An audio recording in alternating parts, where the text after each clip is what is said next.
अलग अलग बहुत सारे बच्चों के सवाल होते हैं सोशल मीडिया पे, अलग अलग प्लेटफॉर्म पे या कोई फ़ोन पे बच्चे सवाल पूछते हैं, उसके ऊपर ये वीडियो है सारी। सबसे पहला सवाल है, सर न्यूजीलैंड स्टडी वीज़ा में कितना टाइम लग रहा है। सेकंड, 30 दिन हो गए हैं अभी तक वीज़ा नहीं आया। देखो, इंटरव्यू आने में आपके 35 से लेके 50 दिन के बीच में टाइम लग सकता है आपको। सुबह 6 बजे से लेके 10 बजे के बीच में इंटरव्यू आता है। अगर सही से इंटरव्यू दे दोगे तो वीज़ा 100% आ जाता है। एक नेक्स्ट सवाल है बच्चे का, कोर्स स्टार्ट डेट नज़दीक है तो क्या फाइल के ऊपर प्योरिटी में एप्लीकेशन लगती है कि यानी कि जल्दी वीज़ा आ सकता है। बिल्कुल ऐसा कुछ नहीं है। वीज़ा अपने टाइम पे आएगा, आपका इनटेक चेंज होगा अगर आपकी लेट एप्लीकेशन लगी है। यानी कि वीज़ा ऑफिसर ने तो उतना ही टाइम लेना है जितना लेना है। कई बार क्या होता है कि आपकी अप्रूवल आ चुकी है, AIP आ गया, अब फीस पे होनी है, बाकी चीज़ें होना, सब कुछ उसमें टाइम लग गया तो आपको इनटेक ही शिफ्ट करना पड़ेगा।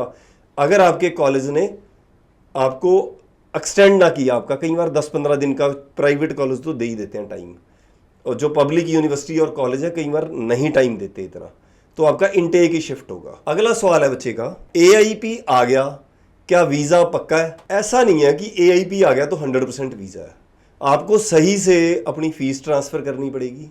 अगर आपका FTS आया तो वो भी आपको सही से ट्रांसफ़र करना पड़ेगा, तभी वीज़ा आएगा, नहीं तो नहीं आएगा वीज़ा। अगर आपने कुछ भी कहीं भी गड़बड़ कर दी तो वीज़ा रिफ्यूज़ल की तरफ भी जा सकता है ये। अब बच्चे का अगला सवाल है, बच्चा कोई भी सवाल कैसा भी कर सकता है। कहता है अगर न्यूजीलैंड में इंटरव्यू कॉल आती है तो क्या डरना चाहिए या नहीं डरना चाहिए। बिल्कुल भी डरना नहीं चाहिए। इंटरव्यू क्या होगा, वीज़ा ऑफिसर आपकी फ़ाइल के अंदर क्या क्या पेपर लगे हैं उसके बारे में आपको पता होना चाहिए। आपने SOP क्या बनाया, उससे बाहर जाके ज़्यादा चीज़ें नहीं बोलनी। अगर आप बड़ी बनावटी बातें करोगे नहीं, जेन्युइन बिल्कुल ईमानदारी से बात करोगे तो आपको वीज़ा आपका 100% आएगा। फ़ंड कितने होने चाहिए, ये सवाल है स्टूडेंट का। नेक्स्ट, फ़ंड भाई इतना है, जितने साल का आपका कोर्स है वो सारी की सारी फीस आपको शो करनी चाहिए, और उसके साथ लिविंग एक्सपेंस 1 साल का $20,000 होता है। अगर वो 2 साल है, 3 साल है, तो सारा शो करते तो अच्छा रहता है। अगर उससे थोड़ा बहुत कम भी होता है, कई बार आपकी प्रोग्रेस दिखा देते हैं कि अपनी लास्ट ईयर की फ़ीस जो कम पड़ रही है वो बच्चे इतना, इनकी फैमिली की इनकम हो जाएगी कि आराम से पैसे निकाल सकते हैं, तो ऐसा भी हो जाता है। रिफ्यूज़ल के बाद न्यूजीलैंड की एप्लीकेशन कैसे बनाएं, क्या दोबारा एप्लीकेशन लग सकती है। इसका जवाब सीधा सीधा है, अगर तो आपकी ऑस्ट्रेलिया से रिफ्यूज़ होगी तब भी फाइल दोबारा लग सकती है न्यूजीलैंड के लिए। ऑस्ट्रेलिया में दोबारा थोड़ा सा रिस्क रहता है। अगर आपकी ऑस्ट्रेलिया से किसी बच्चे की रिफ्यूज़ल होगी तो वो न्यूजीलैंड की एप्लीकेशन कर सकता है अपनी। अगर न्यूजीलैंड में 1 या 2 बार रिफ्यूज़ल हो चुकी है, एप्लीकेशन को पूरा चेक करके पता लगेगा कि क्या इस एप्लीकेशन को दोबारा लगाया जा सकता है या कोई बेनिफिट नहीं है, आपने इतनी ज़्यादा मिस्टेक कर दी है कि दोबारा इस फाइल को नहीं लगाना चाहिए। ये सारी फाइल चेक करके बताया जा सकता है। इसके अलावा क्या चीज़ है, जब आप दोबारा फाइल लगा रहे हो स्पेशली, इसमें रिफ्यूज़ल रीज़न को एनालाइज किया जाता है। SOP कई बार हम चेंज करते हैं, कई बार एज इट इज़ भी जा सकती है। पहली SOP कैसे लिखी थी, आपको सेम प्रोग्राम देना है या प्रोग्राम अब चेंज करना है, ये मौके पे डिपेंड, सारे केस को देख के पता लगता है। हर चीज़ का ये चीज़ होती है कि फाइनली पूरी एप्लीकेशन को रिव्यू करके पता लगता है कि क्या चेंज हो सकता है, इसमें रीअप्लाई करना भी है या नहीं करना है, ये भी सारा केस देख के ही पता लगता है। अब बच्चों का सवाल है कि क्या न्यूजीलैंड स्टडी वीज़ा लगाते हैं तो अपनी फ़ीस हम निकाल सकते हैं। यानी कि मान लो 3 साल की बैचलर डिग्री लेके गया बच्चे ने, पहले साल की तो पैसे भर दिए पेरेंट्स ने, अब अगले साल की फ़ीस क्या मैं खुद निकाल सकता हूँ या पेरेंट्स को पे करनी पड़ेगी। इसका बड़ा मुश्किल रिप्लाई है। अब होता क्या है कि न्यूजीलैंड 25 घंटे आपको पार्ट टाइम जॉब की परमिशन देता है। $23.5 आपकी मिनिमम वेज रेट है वहाँ पे, और 6 महीने का अगर सेमेस्टर है उसमें से 4 मंथ स्टडी होती है, 2 मंथ के लिए फुल टाइम छुट्टी होती है, आप उसमें फुल टाइम काम कर सकते हो। तो यानी कि जो बच्चा दिन रात मेहनत करेगा और कोशिश करेगा कि मेरे को फीस आप निकालनी है, तो वो बच्चा 100% फीस निकाल सकता है। आप किस एरिया में गए हो ये भी डिपेंड करता है। बहुत सारे एरिया के अंदर फीस निकल जाती है, तो ये मतलब हर स्टूडेंट का अलग अलग केस होता है, जिसकी पीछे बैकग्राउंड स्ट्रांग है। कई बार बच्चे काम कम करते हैं, ऐश ज़्यादा करते हैं, तो उसमें कोई फ़र्क भी हो सकता है चीज़ में। मतलब कई बार पेरेंट्स सुन रहे होंगे तो वो कहेंगे यार मेरा बच्चा तो फीस निकालता नहीं है, तो ये कुछ भी हो सकता है। ये हर एक पेरेंट्स के साथ अलग अलग मतलब वो पोजीशन हो सकती है। अब इसमें अकोमोडेशन का कितना खर्चा होता है, ये भी सवाल होता है बच्चों का।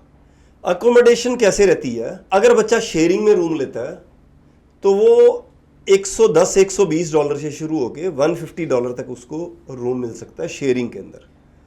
अगर बच्चा इंडिपेंडेंट रहता है तो उसका रेंट हो सकता है $250 से आगे या पीछे पर वीक का रेंट होता है वहाँ पे। ये चीज़ समझ के चलना, पर वीक। और बच्चे आसानी से निकाल लेते हैं। अब ये डिपेंड ये करेगा कि मैंने अपना बच्चा भेजा, मेरे को भी लग रहा था यार कैसे निकालेंगे, $250 पर वीक का है, पर बच्चे निकाल लेते हैं अपना रेंट। तो अगर बच्चा सही से प्लानिंग बनाएगा, घर में खाना खाएगा, तो बड़ी आसानी से अपना रेंट और अपनी फीस भी निकाल सकता है। पर न्यूजीलैंड में क्या रहता है, अब किस एरिया के अंदर जा रहे हो ये भी डिपेंड करता है। कई एरियो में काम थोड़ा कम है, तो कई बार हम बच्चे से झगड़ा आप करने लग जाओ, यार तू नहीं फीस निकाल रहा, बाकी तो सब निकाल रहे हैं। तो ये हर एरिया की अलग अलग कंडीशंस है। अब बहुत सारे स्टूडेंट का एक सवाल होता है, अगर ऑस्ट्रेलिया जैसे इतना टफ हो चुका है, वीज़ा हर एक स्टूडेंट का नहीं लग सकता ऑस्ट्रेलिया का, तो क्या कोई पाथवे है न्यूजीलैंड के थ्रू या कैसे? इसमें बहुत सारे कंसल्टेंट जो हैं वो सिंगापुर से, मलेशिया से, दुबई से या इंडिया से आपको पाथवे दे रहे हैं ऑस्ट्रेलिया का। भाई यहाँ पे इतनी स्टडी करो, आगे पाथवे आपको ऑस्ट्रेलिया का होगा। आपको एक सिर्फ न्यूजीलैंड एक ऐसा कंट्री है जहाँ से पाथवे लग सकता है, जेन्युइन जिसको पाथवे बोलते हैं। यानी कि अगर आप न्यूजीलैंड से अपनी एप्लीकेशन कर रहे हो तो वहाँ से 100% पाथवे, जब आप परमानेंट रेजिडेंसी आपको मिल जाती है और उसके बाद आप परमानेंट जा सकते हो ऑस्ट्रेलिया, आपको कोई इतना ज़्यादा मुश्किल काम नहीं है। और वहाँ पे आप लगातार रहते हो तो ऑस्ट्रेलिया की भी आप परमानेंट रेजिडेंसी अप्लाई कर सकते हो। न्यूजीलैंड से 10% पॉपुलेशन हर साल न्यूजीलैंड से ऑस्ट्रेलिया शिफ्ट हो जाती है, बहुत सारे लोग।